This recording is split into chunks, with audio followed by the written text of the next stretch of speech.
Member शरीफ पर तशरीफ़ फरमा अहले सुन्नत की दो मोतबर मुस्तनद खानकाहों के साहब सज्जादा तशरीफ़ फरमा है। एक संडीला शरीफ जो अहले सुन्नत की नहायत ही मोतबर और मुस्तनद खानका सिलसिले आलिया कादरिया नक्शबंदिया, जिसके चश्मो चिराग पीर तरीक़त हज़रत अल्लामा मौलाना सैयद शाह लईक मियाँ दाम फ़ैज़ुकुम और दूसरे नबीरे सुल्तानुल आरफीन पीर तरीक़त हज़रत अल्लामा मौलाना ज़ियाउल मुज्तबा कामिल हुसैनी शरीफ,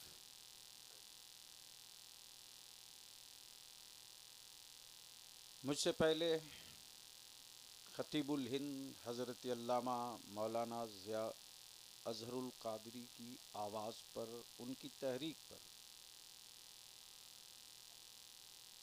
आपने ताउन पेश की और अपने जज्बे को वाज़ेह करके बताया कि अभी मेरा जज्बा मरा नहीं है। अल्लाह आपकी कुर्बानियों को कबूल फरमाया। अदारे शरिया के काजी शरीयत हज़रत अल्लामा डॉक्टर अमजद रज़ा अमजद साहब की बड़ी प्यारी गुफ्तगू आपने समाअत की। जमात अहले सुन्नत के मुक़्तदर उलमाए कराम का ये अज़दहाम और मेंबर शरीफ पर इस कड़ाके की ठंड में शिरकत इस बात की गवाही है कि उलमाए अहले सुन्नत ने महसूस किया और कि हमारी बच्चियों के लिए एक तालीम गाह हो, और ये हमायत खुशाइंद भी है, बेहतर भी है, काबिल तहसीन भी है।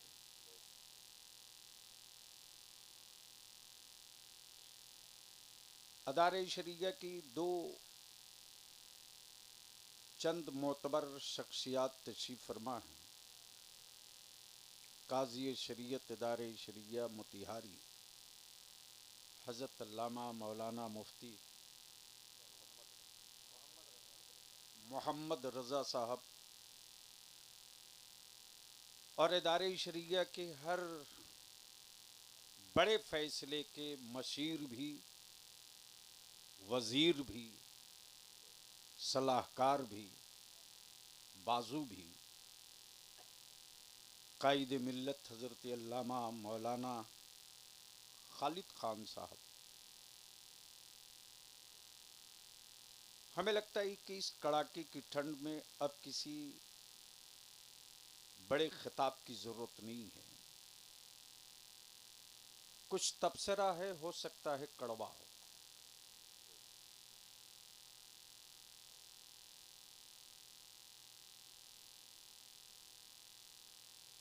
मरज़ सब बताता है, दवा का इंतखाब कोई नहीं कर रहा। बीमारी सब बता रहे हैं, सेहत लौटेगी कैसे इसकी कोई तरकीब नहीं बता रहा। अल्फाजों की गर्मी से नस्लें जिंदा नहीं रहती, जुमलों की हरारत से रोशन मुस्तकबिल नहीं लौटता। उसके लिए जमीनी सतह पे लड़नी पड़ती है। किन हालात से बलियाबी जूझ रहा बता दूं, आग लग जाएगी। बड़े कड़वे कड़वे घोट गैरों के पीने में कोई दर्द नहीं होता, लेकिन अपने लोग जब तीर मारते हैं तो बड़ा खलता है। अगर यही हालात रहे तो बलियाबी सियासत को थूक देगा। और जिस दिन छोड़ूंगा उस दिन औकात समझ में आ जाएगी। कितने कब्रिस्तान बिहार में वक्फ थे मालूम है? मालूम है जरा?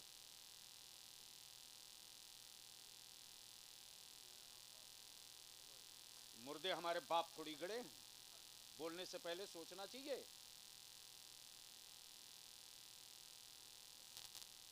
99% बिहार के कब्रिस्तान वक्फ नहीं है। ये 8,000 कब्रिस्तानों की घेराबंदी ऐसे नहीं हुई है, बलियाबी को बहुत कुर्बानी देनी पड़ी है। क्या बात है, क्या बात है। उसके बावजूद भी आप कहें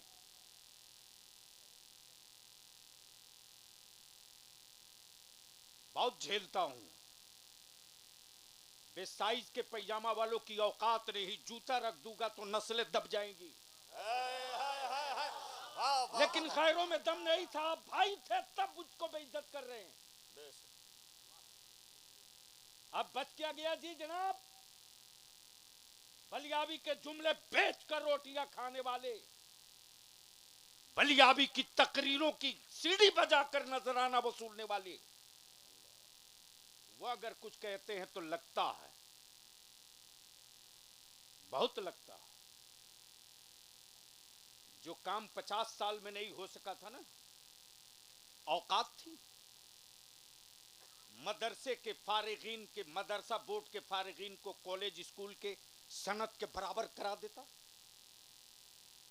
किसकी देन है? कौन किया है? आज स्कूल कॉलेज में बच्चे जो फौकानिया मौलवी की सनद पे जा रहे हैं, ये किसकी देन है? लेकिन ये किसी को एहसास नहीं। एक जुमला शुक्रिया का नहीं। गैर अगर जख्म खंजर मारे तो मुस्कुराता हूं कि उसका बाप काफिर है मेरे रजा के फतवे के मुताबिक, उससे मैं समझौता नहीं कर सकता। लेकिन अपने लोग अगर खंजर मारते हैं तो बड़ा दर्द होता है। किसकी औकात थी? जो यूनिवर्सिटी बना लेता? हिम्मत थी? नहीं थी। किस बल पे हुआ? कैसे हुआ? 8,000 कब्रिस्तानों की घेराबंदी मौलाना ऐसे नहीं हो गई। जहां एक कब्र दिखी है ना, उसको भी बिहार सरकार में कब्रिस्तान डिक्लेयर करा के पेपर बनवा दिए हैं, तब हुआ।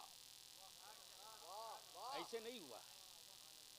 लेकिन दिक्कत यही है कि मैं उस कौम में पैदा लिया हूं जहां रईसुल कलम कहा करते थे, बेटा जिंदगी भर खटते रहो, मरने के बाद ये जमात मनकबत पड़ती है, जिंदगी भर कीड़े निकालती है। ये भाई बात चल रही है नामुसे रिसालत की। अदारे शरिया की तहरीक बेदारी क्या बलियाबी के बाप के लिए थी? आप लड़ेंगे किस प्लेटफार्म से लड़ेंगे?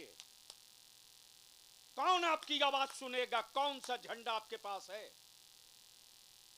कौन सा बैनर है? हर आदमी एक इंटरनेशनल तंजीम जेब में लेके घूम रहा। हर मकतब वाला तरबियत इफ्ता करा रहा है। जिसका इमला दुरुस्त नहीं है वो काजी बन जाता है। बच क्या गया है?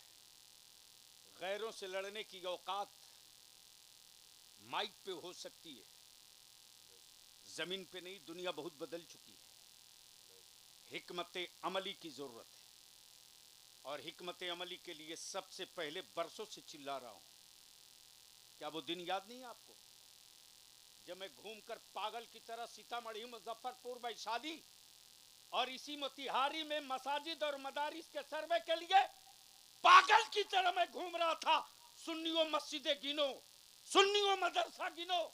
उस वक्त यही मौलवी बिरादरी कहती थी बलियाबी का इसमें कोई खेल होगा? हमारे बाप की कब्र बनी थी, हमारे दादा दफन होता उसमें। और आज जब हथौड़ा गिर रहा है तो माइक लगाकर चीख रहे हैं। क्या होना? क्या कागज है? क्या प्रूफ है?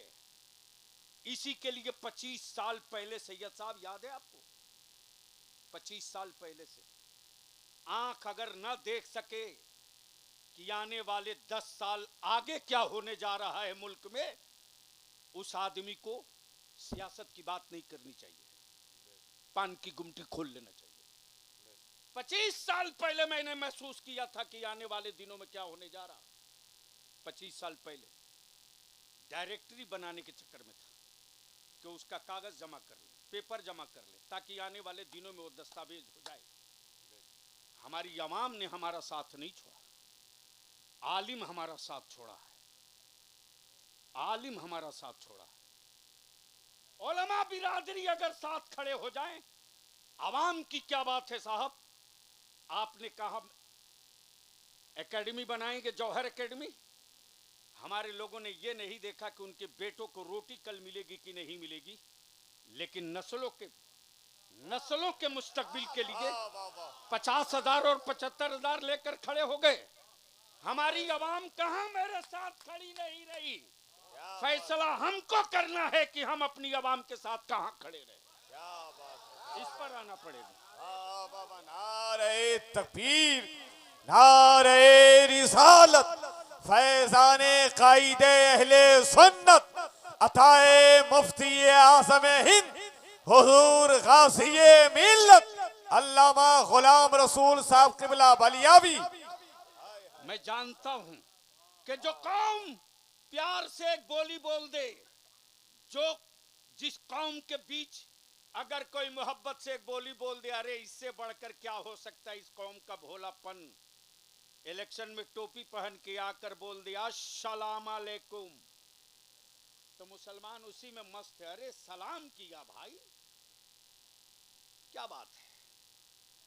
कहां हैं आप?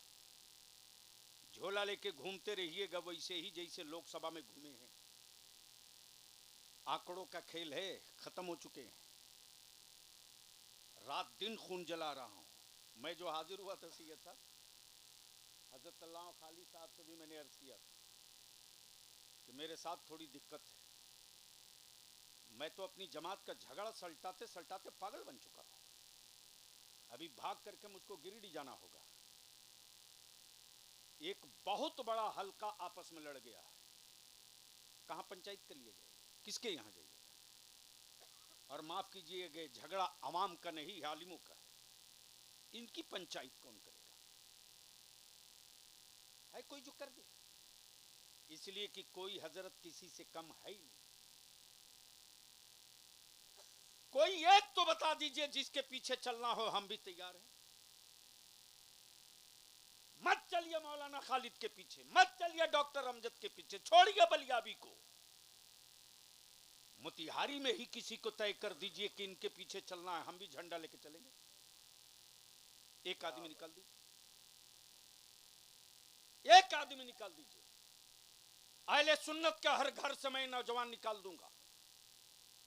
अहले सुन्नत का एक एक बच्चा निकल जाएगा।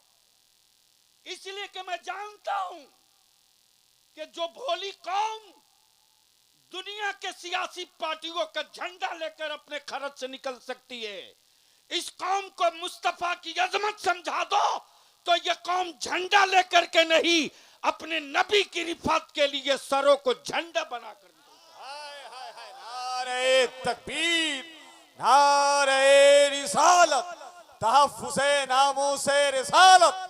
माशाअल्लाह। लेकिन किस बाइनर के तले? कौन सा बाइनर आपका होगा? किसकी आवाज हुकूमत सुनना चाहती है? इसी जगह पटना में सारी जमात के लोग सर जोड़ के बैठे। मौलाना बड़े बड़े मोटे लोग आए थे दारे शरीया, सिर्फ दस्तखत कर दे, दस्तखत कर दे। मैंने कहा कि मेरे आका की तौहीन की शुरुआत तेरे बाप ने किया है।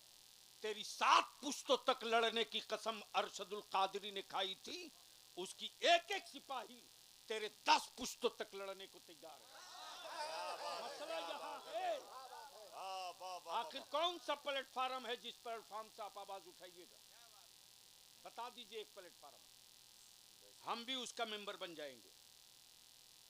कितनी मेहनत करनी पड़ी है इसी मोतिहारी में तहरीक बेदारी दारे शरिया के लिए, अंदाजा है? नहीं, अभी शुरू होने जा रही है तहरीक बेदारी। अब तक काजी साहब तकरीबन 20 खतीबों को फोन कर चुका हूं, 20। चूंकि नजराना मैं दे नहीं सकता, भाड़ा मैं दे नहीं सकता, तारीख खाली नहीं। हमसे ज्यादा मसरूफ कोई है क्या बिहार में?